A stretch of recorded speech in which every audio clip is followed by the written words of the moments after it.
Amazing, amazing, amazing, amazing. Round of applause, crowd tafadhali. Amazing, amazing. So, very quick, very quick. Our next panel is going to talk to us or other educators about uh, Bitcoin here in Africa. So, our first panelist for the day is from BridgeSats. Amisi jamani. Where is Amisi? Amisi 1, Amisi 2, Amisi missing in action. Haya. Our second panelist is from Beat Savers Hub. We all know her. Linda Karaoke. Tumpigie makofi jamani. Round of applause. Yes. And of course, the one and only from the Felix Mukunga. Weka makofi jamani. Finally, from School of Satoshi, Angela Wafuyo. Round of applause! And of course, this great panel is going to be moderated by Rosaline Wanjiru. Wapi makofi ya Rosaline Wanjiru jamani. Round of applause, round of applause. Rosaline. Rosaline 1. Oh, Roslyn. Roslyn, sorry. Roslyn 1. Oh, you are the one. Okay, okay. Wafuyo. Okay, okay, okay. Anapunga ewa kidogo. That one can only be said well in Kiswahili. Karibu, welcome. 30 minutes, your time begins now. Everyone, how are you? Have you taken some lunch? Yes, no, maybe, fine. Some people are fasting. It's okay. Whatever the case, welcome to this afternoon session. There's a common inside joke in Kenya that afternoon sessions are the hardest to do because of the heat. But thankfully, it's actually cool this afternoon. So, no sleeping. My eyes are on you, okay? So we've had the powerful introductions of each of the panelists. How many of you don't know anybody on this panel? Don't know, genuinely. Except for her. How many of you? Okay, I can see 2 people. All right. I hope you will. I'm going to be expecting questions from those 2 people because, in one way or another, each of you has interacted with their work. Yes or no? How many of you don't know Felix? Yes, I can see. All right. So the panel for today, we're talking about this theme of education. And before I get to the questions of the panel, there's a thought that's actually been disturbing me about Bitcoin education in Africa. To each of the panelists, I'm going to ask, have you walked a family member through investing in Bitcoin or buying Bitcoin? Family, like brother, sister. Were they easier to convince than strangers? They were harder. Okay, to the audience, I ask you, how many of you have walked a family member through setting up their wallets and doing all that buying Bitcoin process? Okay, this is a very practical room. When we begin with family, what I've come to learn is that that's the genuinely toughest because with a stranger, yes or no, but with your family, you're like, I would actually like you to benefit from this thing because I know where it's going, right? So let me get into the main questions as we get. So to Christophe Hamisi, what role does language localization play in genuine technical understanding? Because we are in a country whereby if you mix Sheng, Kiswahili, English, and let's say Luo or Kamba, you'll get to someone faster than saying, read the Bitcoin white paper. True or not true? Wait a minute, before I get into the actual question, how many of you have actually read the whole white paper? 2, 3, 1, 2, wait, 1, 2, 3, 4, 5, 6. Okay, kwa panel, let me see. How many of you have, okay. If one of you had not read that, yeah, if one of you had not read that white paper, I was going to kick you out of the panel. But to the audience, before I get into this, I want to know, why haven't you read the white paper? Just random answer. Thank you. Lot of math. Any other answer? Hatujasoma white paper, guys, and we're talking about education. How many of you, okay, why haven't you read the white paper? Genuine, just genuine. He said the math. It's long. It's wordy. Thank you. The font is tough to read for some people. Okay. All these are nuances of language. Why? Because if someone sees the math, they say, what white paper are you talking about? Someone sees the font is too tiny. They don't want to see that. So as an educator, let me start with you actually. Why, as in terms of language, what role does language localization play in genuine technical understanding? Thank you so much, Rosaline, for that question. Good afternoon, everyone. Good afternoon. Are we all feeling good? I mean, I know I am, so I hope we're all feeling good right now. So to answer your question, Rosaline, it's important for Bitcoin education to be localized because that is, to me, it's the most natural and simplest way to get to someone, like you mentioned before, right? Because when you're approaching someone and you're telling them, oh, white paper, or Bitcoin blockchain this, or wallet this, they're like, can we get to the part of how am I getting freedom out of it? How am I going to interact with it on a basic level? So when you try to come one-on-one, for example, in Uganda, we have based on Luganda, which is widely spoken, even among other tribes, right? So they'll have to, or they understand a little bit of it. So it's easier to have that interaction and for them to get it. And so as that progresses on, you find that the speed with which they adapt to it is much faster than when you stick to the technicalities and the legalese. Yeah. That's so powerful. And I can relate to that because, let's say, the first time I sat down with my aunt to tell her about Bitcoin, I had to translate. I didn't tell her to read the white paper, to be honest. I just told her, you invested in land, yes. You waited for 4 years, yes. If you buy this thing, you wait for like 2 years, you'll be fine. Period. Honestly speaking. To one person, that one-liner is the message for them to understand. Because I feel like within, especially 2020 to 2023 thereabout, you'd find Bitcoiners taking very hard stances and saying, you must put in your 100 hours. If you haven't read this thing, you can't even call yourself a Bitcoiner. There were so many ultimatums. At some point, I just felt, I don't know who you're talking to, but it's not to me.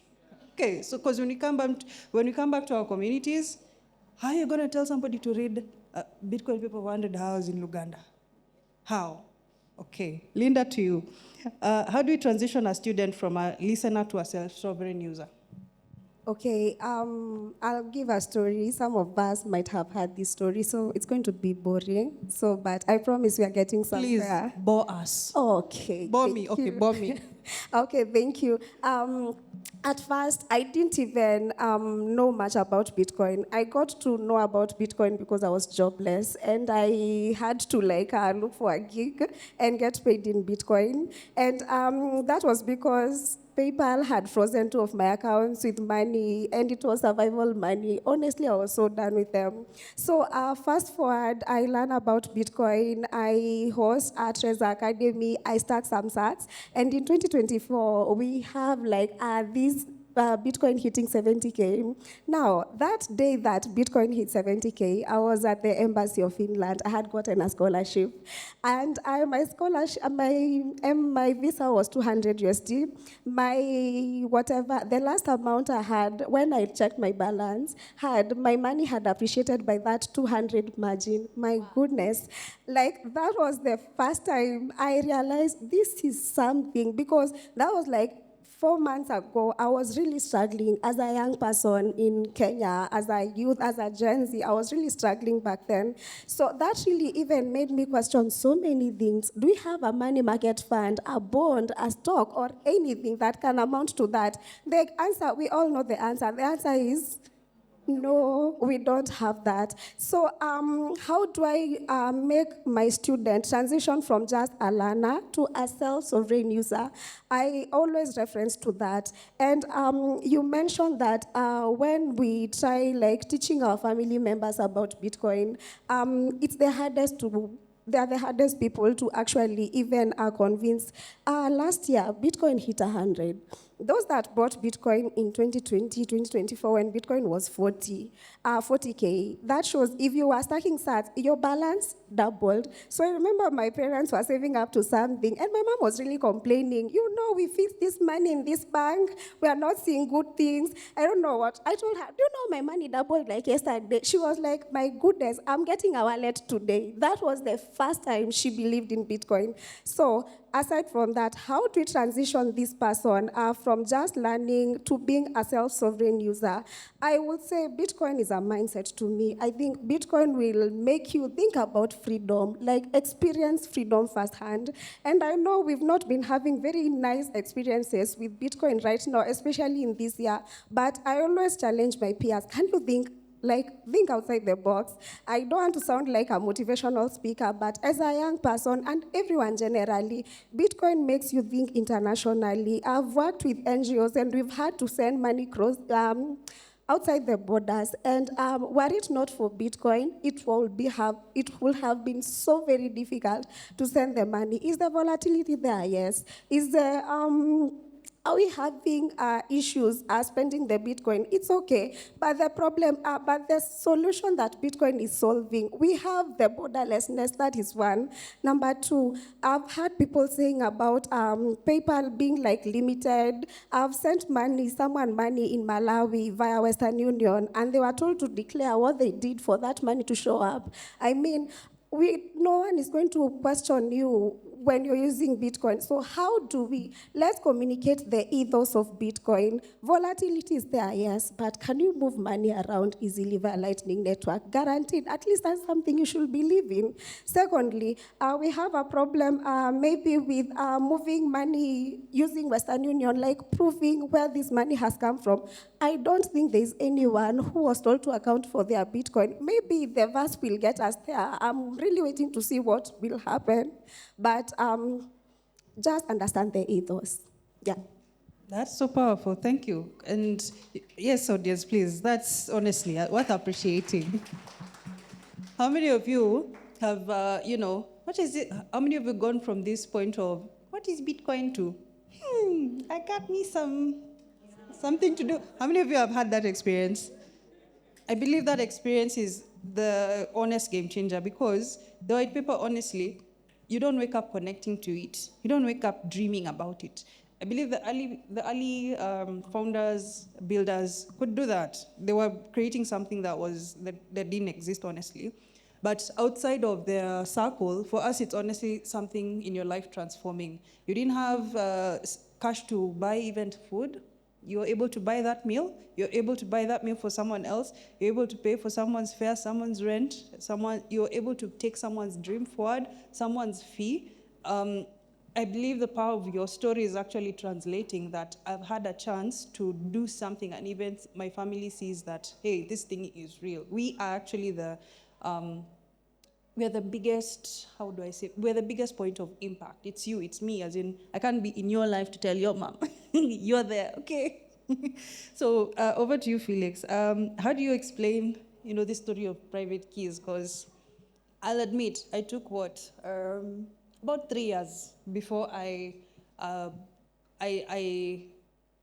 even bought my first Bitcoin, let's admit, because for people, I think we need to appreciate the journey of the first time someone hears about Bitcoin is not the first time they either buy on it or interact with it. They'll be like, they need to distrust it, they need to criticize it, they need to they need to disengage to this point where they feel uncomfortable until they start saying, wait a minute, there's a click point. So for you in the education journey, you've had several cohorts, graduations, all these amazing students. How do you convince them, honestly, that, private keys are the way to go when we are used to, MMF, banks, and someone else holding your money?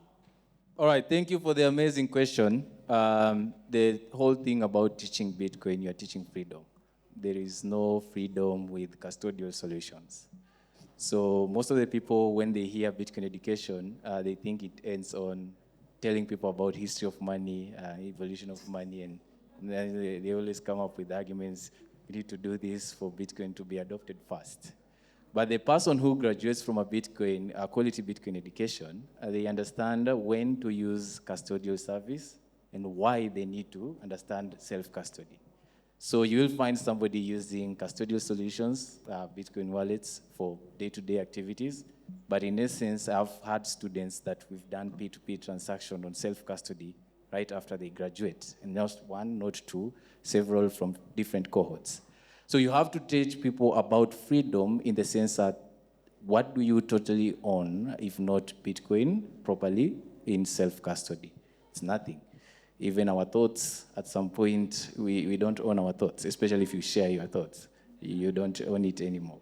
Or even the surroundings influences the way you're thinking about stuff. The type of content we are watching influences you about how you make your decision. So you really have to evolve a student from understanding the evolution of money to why Bitcoin really matters. And if they truly want to take ownership of their Bitcoin, they have to understand self-custody, which again is an interesting topic because we don't instruct on how to self-custody. I personally don't.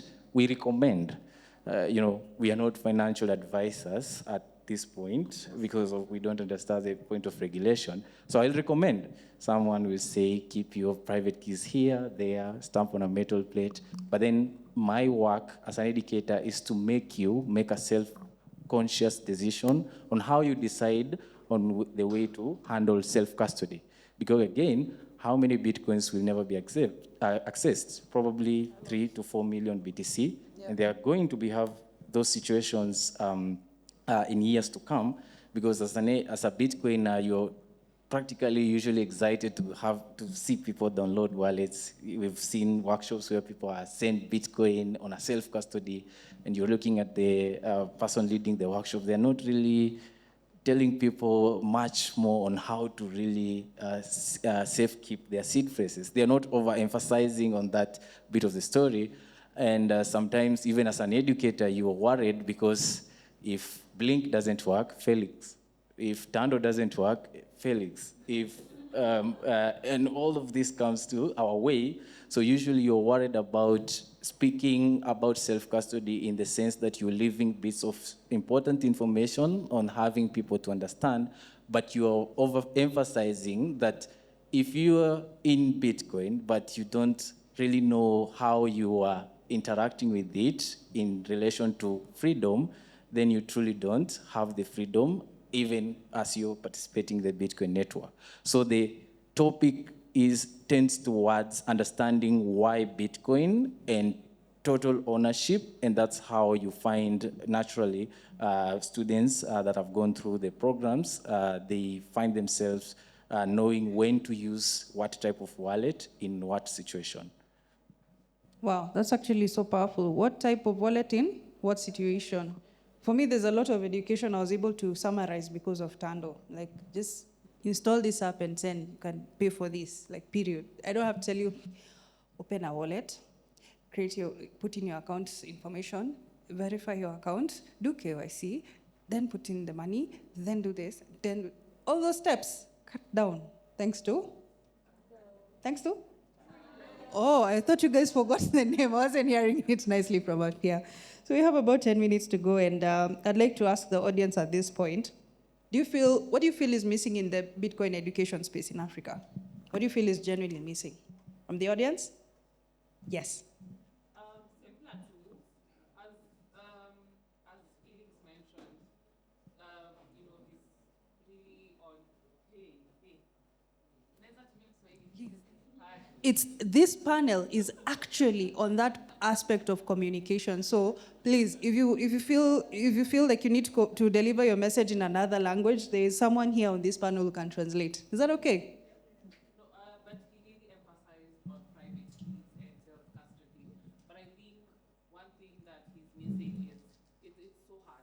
Even me, I've been in the ecosystem for a while, I still find some of these, I still,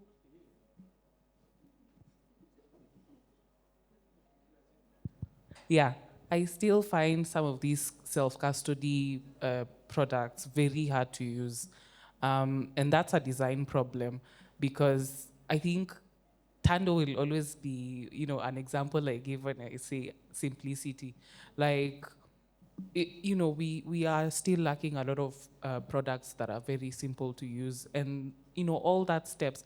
Yes, you can do the education, but if I have to crack my head every time I want to use a product, I'm not going to be incentivized to do that.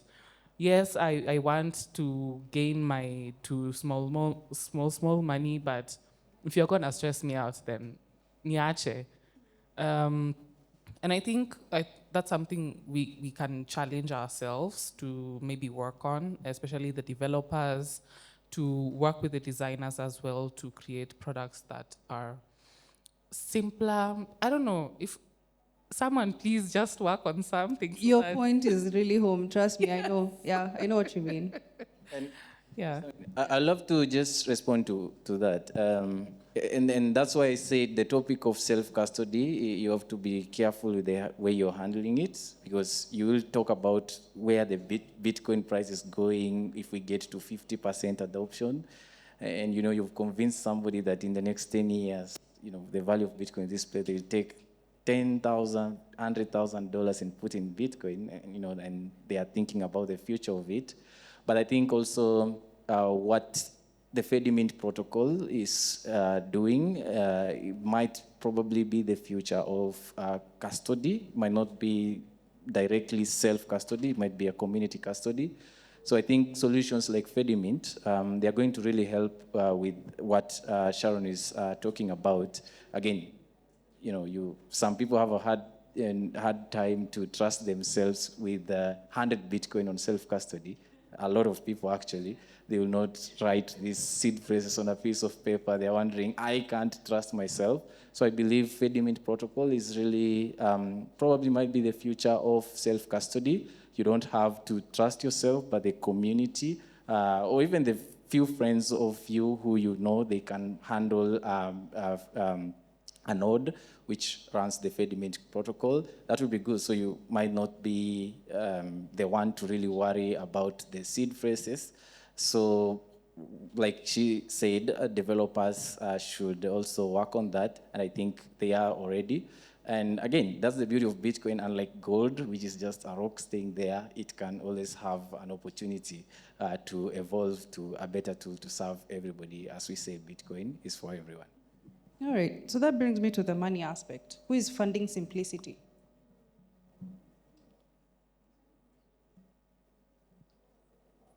Yes, who is funding the simplicity we've all said we need?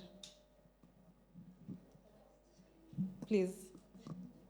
Okay, so my opinion is, I think we are funding our own simplicity. I mean, look at where we have come from with the entire monetary system from the beginning, the downfalls of banks and whatnot.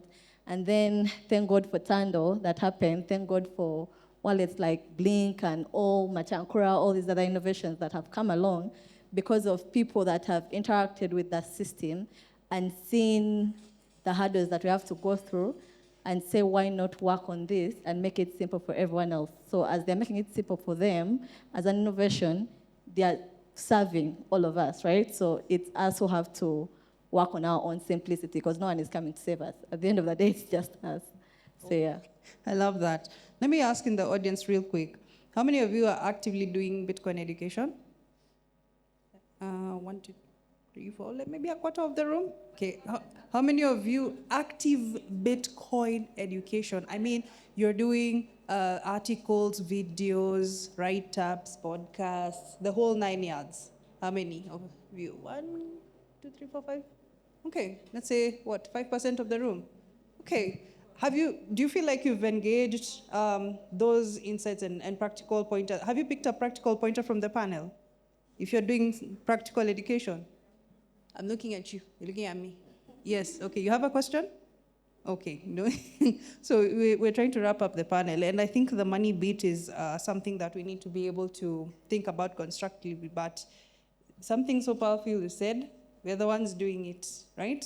Because this is what, 50, 16, 17 years down the line, all of these tools didn't exist 17 years ago. Did Tando exist in 2011? Did it? Were some of your kids born in 2011? No, okay. So it's a journey of growth, that's my point. I love Linda's story because she shared it with so much passion because you're there at that visa place and you know if there's one thing that can break your heart, it's visa, right? True or not true? Are you guys don't travel? Okay, how many of you travel or like traveling? Guys, why don't you like traveling? Okay. You don't like getting on a plane and maybe a beach somewhere, even if it's not Bitcoin related. How many of you like traveling? Oh, hey, I'd have wondered, who am I speaking to? Point is, when we send ourselves out there, when we grow, when we expand our dreams, when we expand our horizons, we will interact with those points of need that this system doesn't serve you. Guess what? There's an alternative for you to hold on to that. So I think we have, about 2 minutes to go. What are your closing remarks to the audience? What can you give them as a takeaway as either educators or just people interested in the space? Your one-liner. Well, Yes, let's start with you, Linda. Yep. Study Bitcoin. Take the responsibility upon yourself to help other people to understand Bitcoin. okay, my one-liner is for the fellow educators. I feel like we have the core, we have BitSavers, we have School of Satoshi, we have Tando, we have so many companies here, or Bitcoin schools, if I may call them so. I think it's time that we start thinking of how to complement each other, because when we talk of simplicity, I know we have very smart minds in here. I mean, the core came up with an conference, School of Satoshi, you had these meetups that you always have there. We have BitSavers and the Campus Caravan. I mean, we have one common enemy, which is control and inflation and things that do not bring freedom to us. How about we come together and look for ways to make lives easier for us and promote freedom? I think that's a note I'm writing to myself and to the rest of us. I think my takeaway to you guys as a Bitcoiner, I'll say be selfish. Yeah, but once you get into the Bitcoin space, be very selfish with it, because it's the one freedom you'll never realize you need until you actually get it, because it's what gives you access to just being you, I guess, at the end of the day. So be selfish, but then again, also try to be selfless. So don't keep it all to yourself. I mean, this is why such conferences are here at the end of the day, right? So we can talk to each other and try to, try to pick out of each other, right? And build ourselves as a people. As an educator, I think I'll say, yeah, study Bitcoin. Basically, I'll just reframe what Felix said. Study Bitcoin, get into it, tax sats, yeah, spread love, I guess, and everything else that moves along with Bitcoin. So that's it for me. All right, thank you so much to each of but let's appreciate them, please. These are amazing people who are they have their skin in the game. So I love moderating a panel where people have skin in the game. Like, it's not just theory, it's not just what someone else said, it's not purely academic, it's practical insights with people. So thank you as the audience for listening to us, with us, engaging with us. I appreciate you as well. Please give yourselves a quick. Thank you so much. My name has been Roslyn. Happy to engage with you. I think the insight I'll leave with you is the same way you have the freedom to learn this, you have the freedom to customize it to whomever you need to teach this. All right? Oh, wow. Guys, I also do printing services. Bring business. Bring business. Wow, wow, wow. Amazing. Are you done? Okay.